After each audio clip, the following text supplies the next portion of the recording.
말씀 가지고 향유에 담은 옥합이란 제목으로 말씀의 은혜를 좀 나누기 원하는데요, 제가 영상을 먼저 하나 준비했거든요.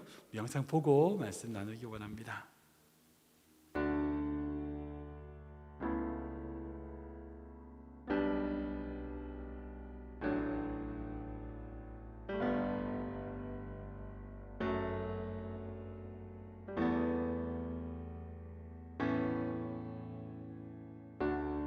우리의 섬김이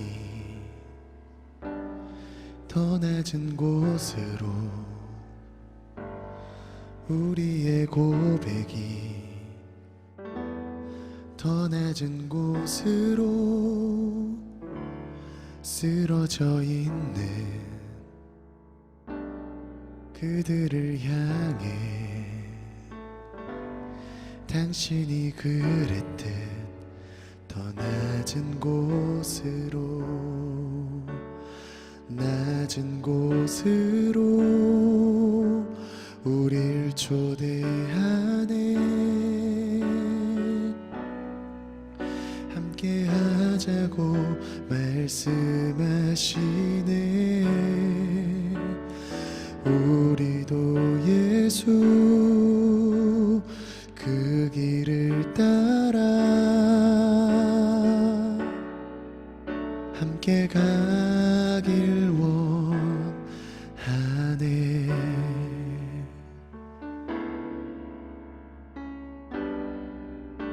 If the wild Johnny attack, will you defend yourself? Will you use your guns? Son, we can't shoot the wild Donnie. 우리의 섬김이 They're not ready for heaven. 더 낮은 곳으로, We are. 우리의 Promise me one 고백이 thing, just one.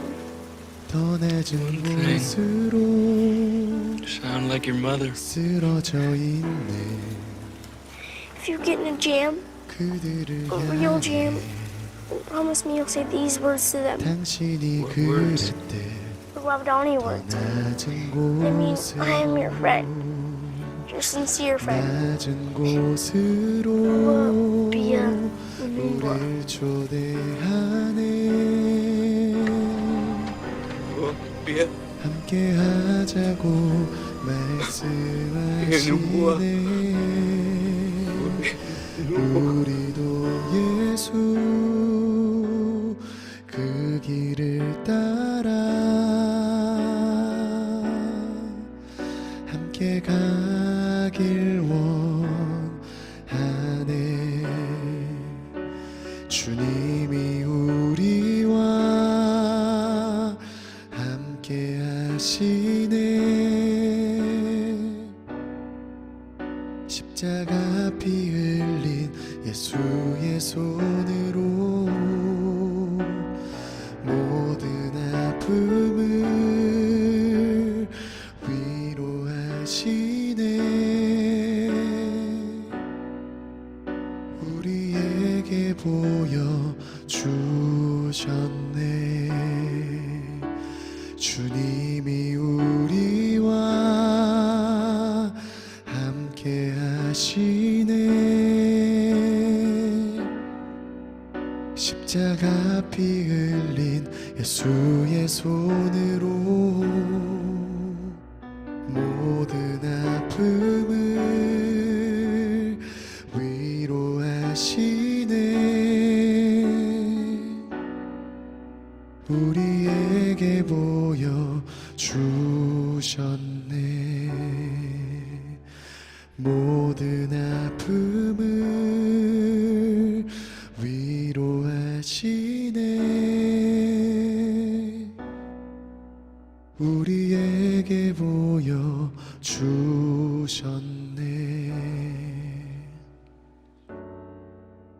우리에게 보여주셨네.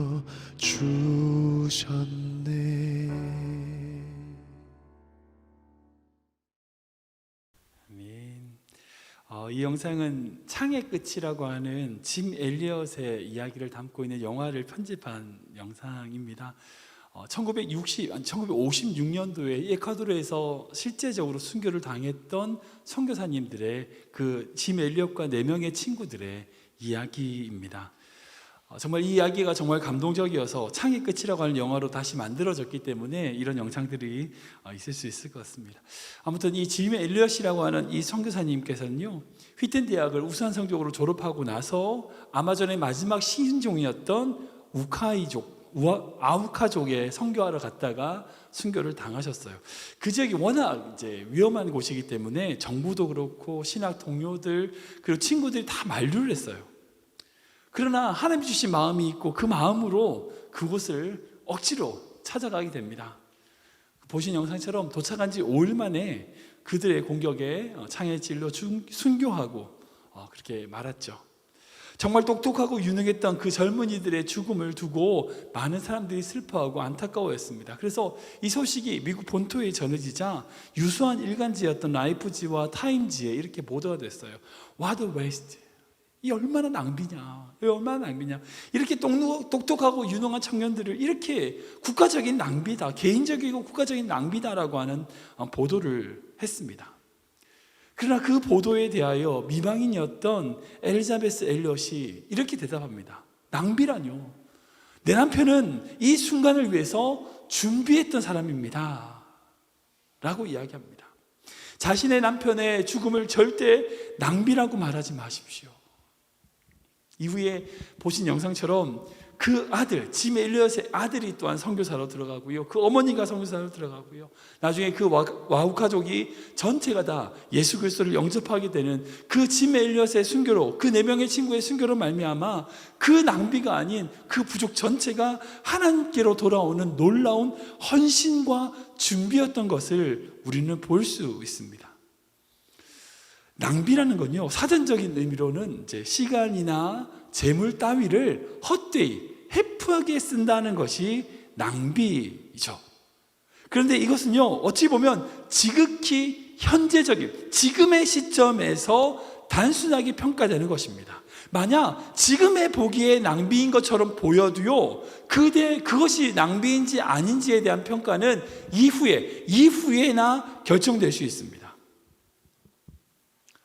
오늘 본문을 보시면 낭비처럼 보이는 사건이 등장합니다. 유명한 사건이죠. 바로 예수님의 발에 그리고 예수님 머리에 향유를 부은 여인의 이야기입니다. 여러분들, 우리가 예수님의 행적을 알 수 있는 것이 외경도 많이 있지만 어쨌든 우리는 정경으로 4개의 복음서를 가지고 있죠. 마태, 마가, 누가, 요한이라고 하는 이 4개의 복음서로 우리는 예수님의 행적을 살펴볼 수 있습니다. 근데 이 4개의 복음서는 각각 보는 관점이 달라요. 제가 이제 누가복음 처음 시작하면서 이 복음서의 종류에 대해서 말씀드렸던 적이 있는데, 잠깐 설명을 드리자면, 마가복음은 제일 처음 쓰여진 복음서입니다. 근데 이 마가가 누구냐면 바로 베드로, 예수님의 수제자인 베드로의 제자였어요.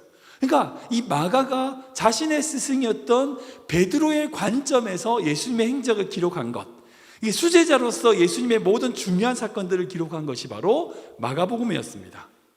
마태복음은 뭐냐면, 마태는 그 유대인 중에서 특히 이제 죄를 지었던 그 세리 중에 한 명이었어요. 그러나 예수님께 부름받아서 제자로서 헌신하고 나서 예수님과 동행하면서 자신의 동족이었던 유대인들을 위하여 복음서를 기록했어요. 그게 바로 마태복음입니다. 그래서 마태복음의 주 타겟은 다른 누군가 아니 바로 유대인들을 위한 복음서가 마태복음이에요. 그럼 누가복음은 누구냐? 바로 누가는 사도 바울의 제자예요. 그러니까 예수님의 행적을 이방인들을 위하여 기록한 복음서가 바로 누가복음입니다. 그러니까 누가복음의 목적은 사도 바울의 가르침에 따라서 이방인들을 위하여 쓴 복음서가 누가복음이에요. 마지막으로 요한복음은 예수님의 애제자라고 하죠. 끝까지 살아남아서 예수님 곁을 지켰던, 십자가 옆에서 예수님 곁을 지켰던 예수님이 가장 사랑했던 제자, 예수님과 함께 같이 동고동락하면서 함께 시간을 많이 보냈던 예수님의 애제자고, 그러니까 우주적인 관점에서 예수님이 어떤 분인지를 설명하는 것, 요한계시록의 관점에서 바라보는 것이 바로 요한복음입니다. 그러니까 이 복음서 4개는요 각자가 예수님을 보는 관점이 약간 다릅니다. 그래서 행적도 약간 다르게 기술되어 있을 수도 있고요, 사람도 달라요. 그러나 중요한 것은 그 중요한 핵심들을 다 아울러 보면 일맥상통하게 하고 있는 그런 사건들이 있다는 거예요. 근데 생각해 보세요. 이 4개 복음서에 동시에 다 들어있는 사건들, 여러분 많을 것 같죠? 많지 않아요. 심지어는 예수님이 세례 받으시는 장면도요, 4개 복음서 다 있잖아요. 마태, 마가, 누가에는 있지만 요한복음에는 예수님 세례 장면이 없습니다. 예수님이 태어나시는 장면 또한 마찬가지죠. 마태복음하고 누가복음에만 있지 마가복음과 요한복음에는 그 예수님 태어나신 장면은 없어요. 그러니까 예수님 시험 받으시는 것도 요한복음에는 없는 거예요. 그러니까 4개 복음서에 공통적으로 드러나는 사건들이 정말 예수님에 있어서 굉장히 중요한 사건이죠. 예를 들면 십자가에서 죽으신 사건, 부활하신 사건, 여러분 진짜 중요한 사건이잖아요. 예루살렘 올라갈 때 종려나무주의, 그 종려주의 사건, 이런 것들은 다 예수님의 4개 복음서에 공통적으로 있어요. 그리고 또 한 가지가 있는 게 뭐냐면 오병이어 사건이 이 4개 복음서 다 있어요. 그리고 마지막으로 한 가지 사건이 공통적으로 이 4개 복음서에 다 있는데 그 사건이 뭐냐면 바로 여인의 향유를 붓는 사건이에요. 오늘 본문에 등장한 누가복음에 나오는 이 여인의 향유 붓는 사건은 모든 복음서, 4개 복음서에 공통적으로 드러나는 예수님 시대의 가장 중요한 사건 중에 하나였다라는 거죠. 그만큼 모든 제자에게는 이 사건은요, 인상이 깊었고 또한 예수님께서도 이 사건이 중요하다고 말씀하셨어요. 그래서 이 향유 붓는 그 옥합을 깨뜨린 이 여인의 이야기를 마태복음에서는 예수님이 이렇게 말씀하시거든요. 우리 같이 읽어볼까요? 같이 읽겠습니다. 시작. 내가 진실로 너희에게 이르노니 온 천하에 어디서든지 이 복음이 전파되는 곳에서는 이 여자가 행한 일도 말하여 그를 기억하리라 하시니라. 아멘. 예수님께서 이렇게 말씀하신 거예요. 그러니까 이 향유를 붓는 이 여인의 이야기가 복음이 전파되는 모든 곳에서 다 전해질 것이다. 그래서 마태복음 26장과 마가복음 14장, 그리고 오늘 읽던 누가복음 7장, 그리고 요한복음 12장, 이 4개 복음서에 공통적으로 이 여인의 향유 붓는 사건이 등장합니다. 근데 이것도 이제 복음서마다 약간 달라요.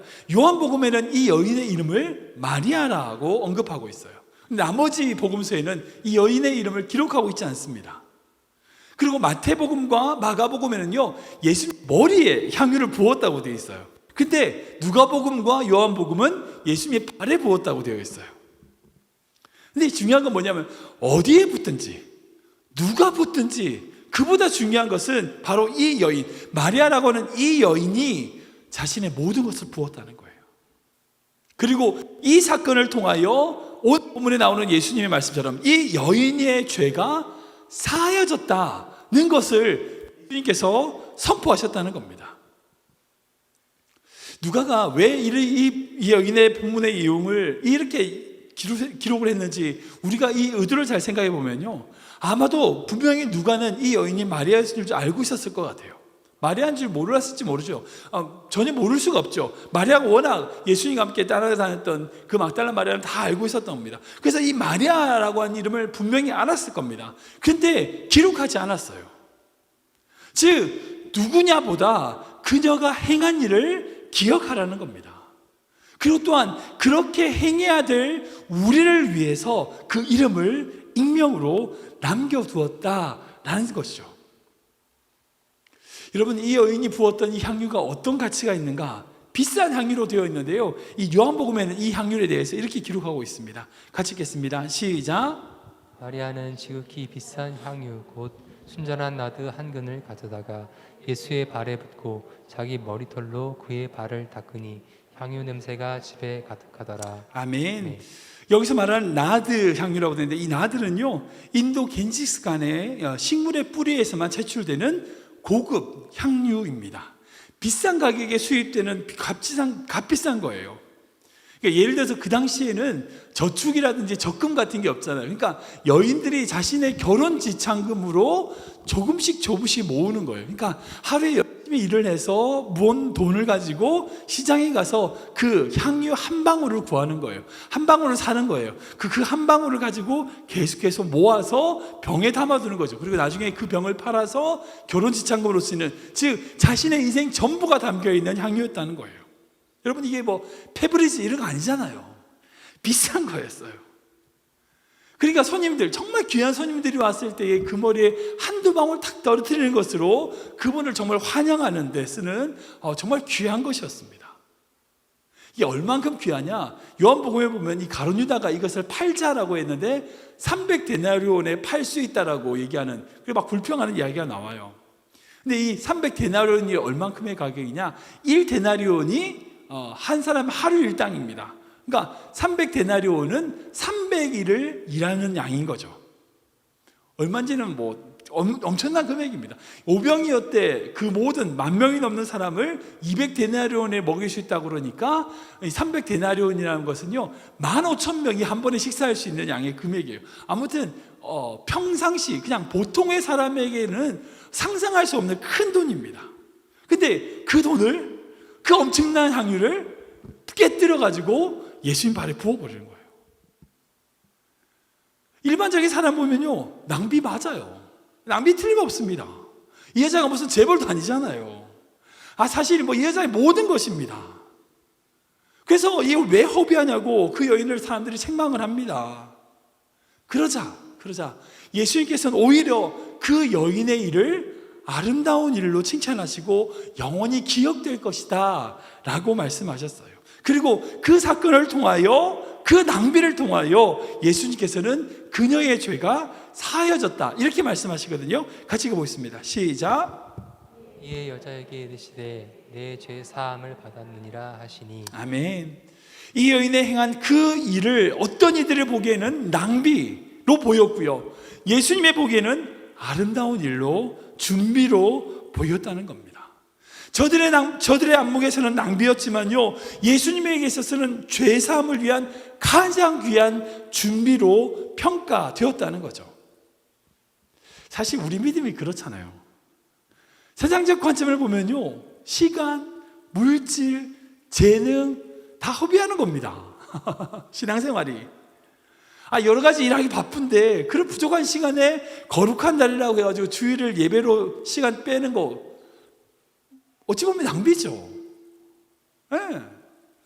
헌금도 마찬가지 아닙니까? 돈 모아서 자기 사고 싶은 것도 사고, 자기가 세상적으로 유익하잖아요. 근데 주님의 채우심을 믿고 주님의 약속을 바라보면서 소득의 10분의 1을 드린다. 여러분 낭비잖아요. 낭비죠. 그게 봉사하는 것도 마찬가지입니다. 신앙적 관점에서 보면요 우리가 하는 모든 신앙생활은요 하나님의 나라를 위하여 준비하는 거예요. 그런데 세상의 눈으로 보면 낭비인 거죠. 왜 쓸데없이 그러냐라고 얘기하죠. 우리가 드리는 헌신, 세상적으로 보면 낭비일 수 있어도요 아니요, 그렇지 않습니다. 우리의 모든 것을 쏟아놓는 것 때에 하나님 보시기에는 거룩한 준비, 거룩한 사랑의 준비일 수 있다는 거예요. 근데 아세요? 이런 낭비가 어디서 시작됐는지, 이런 낭비가 시작된 게 어디서부터 시작됐을까요? 바로 하나님이에요. 하나님.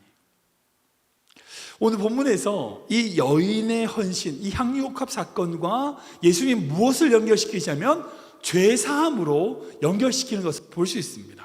그리고 거기 물어보면 이제 500데나리온 빚진 자와 50데나리온 빚진 자 중에서 이 둘 중에 누가 더 사랑하겠느냐, 이 말씀을 어떤 분은 잘못 이해하시더라고요.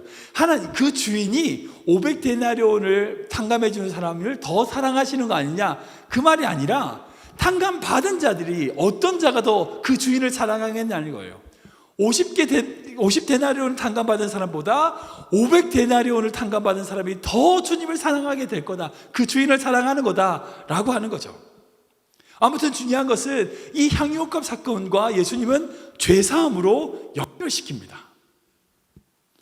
여러분, 한번 여쭤볼게요. 여러분들 정말 사랑하는 사람을 위하여, 그 존재를 위하여 얼마큼 희생할 수 있겠습니까?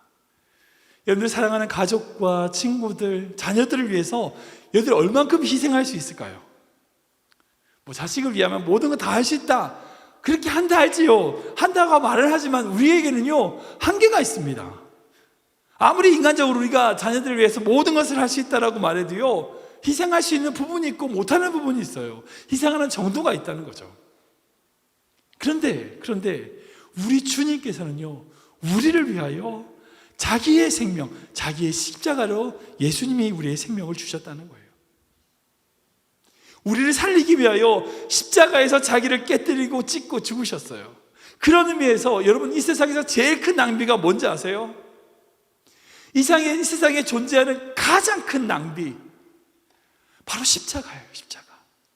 어떤 것과 비교할 수 없는 낭비가 바로 십자가입니다. 왜요? 죄에 빠진 그 인간, 자신이 만든 그 피조물을 위하여 창조주가 직접 내려와 자신을 버려 죽었다는 거예요. 여러분, 이게 낭비잖아요. 낭비. 다시 만들면 되는데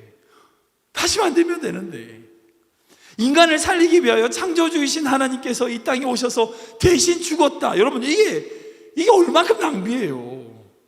인간의 지혜와 인간의 머리로는 이해되지 않는 낭비라는 거예요.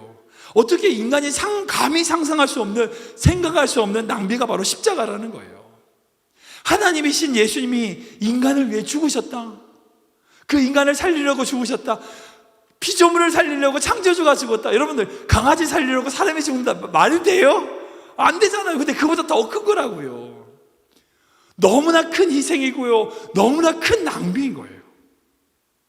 그래서 로마서에는 이렇게 우리에게 말씀하십니다. 우리 같이 읽어볼까요? 같이 읽겠습니다. 시작. 우리가 아직 연약할 때에 기약대로 그리스도께서 경건하지 않은 자를 위하여 죽으셨도다.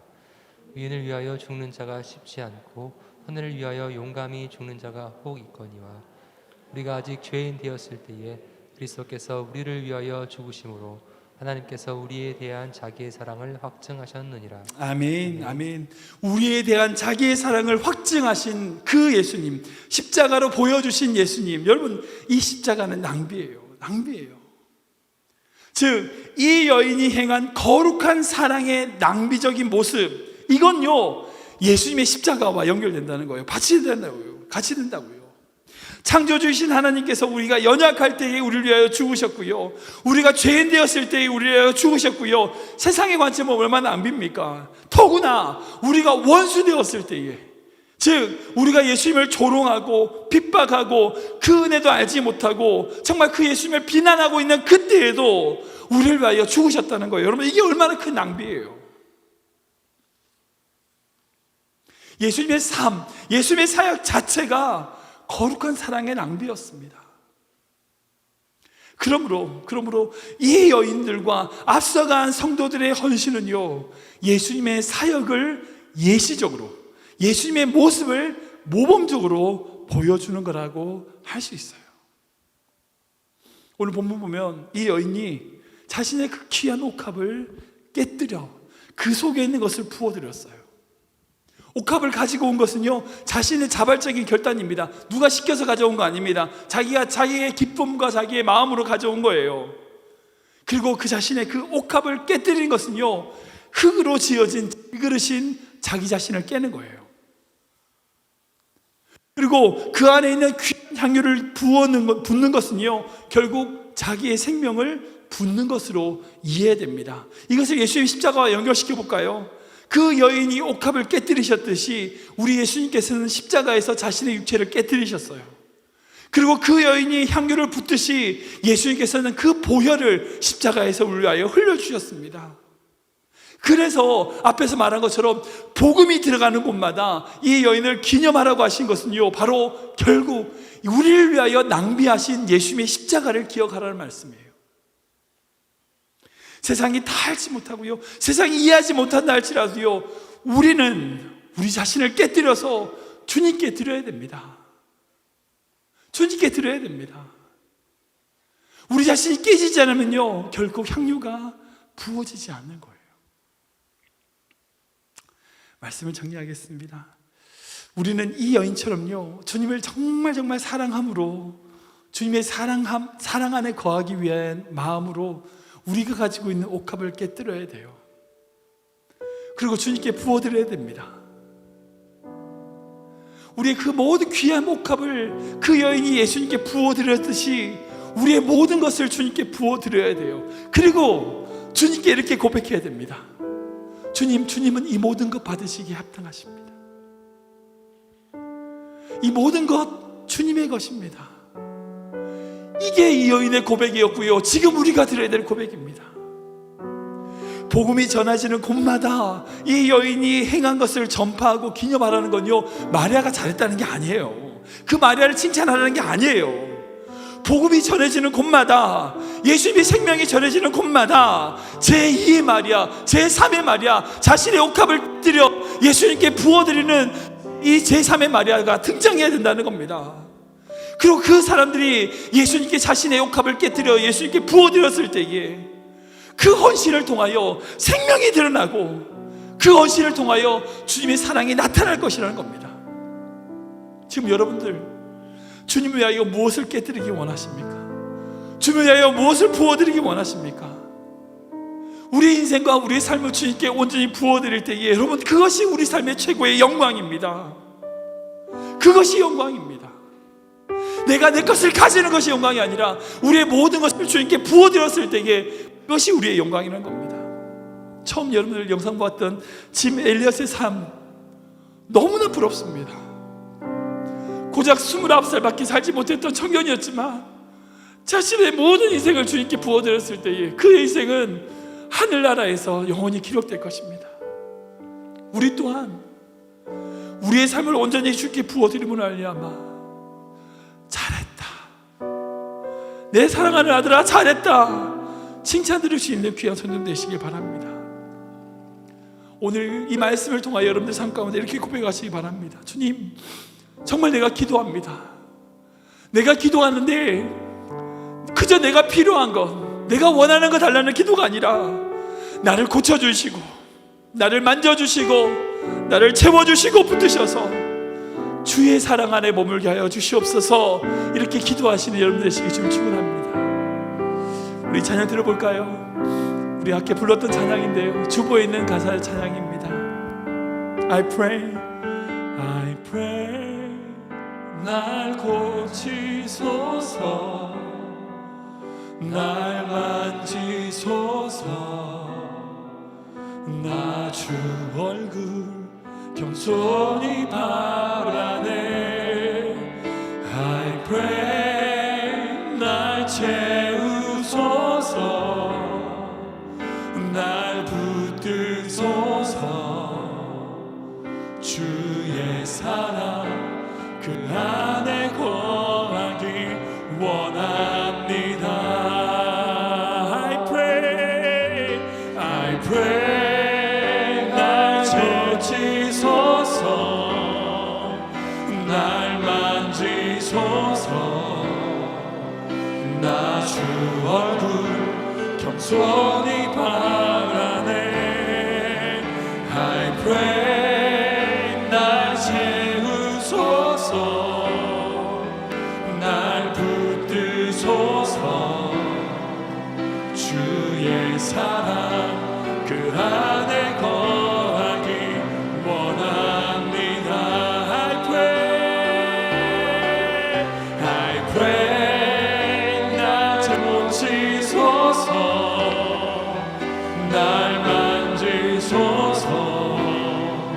주의 삶을 겸손히 바라네. I pray 날 채우소서, 날 붙들소서, 주의 사랑 그 안에 거하기 원합니다. 이제 한번 기도하기 원합니다. 하나님, 정말 우리가 주님의 그 놀라운 주님께 모든 것을 드리는 이 여인처럼 우리를 깨뜨려 주님께 드리게 하여 주시옵소서. 정말 향유를 부어드리는 이 여인처럼 우리의 생명을 주님께 드리게 하여 주시옵소서. 그리고 이 모든 것이 주님의 것입니다. 이 모든 것을 주님께 받으시기에 합당하십니다 라고 고백하게 하여 주시옵소서. 우리가 그런 인생 되게 하여 주시옵소서. 함께 기도하며 나가도록 하겠습니다. 하나님 감사합니다. 주님의 은혜와 사랑을 찬양합니다. 주님의 그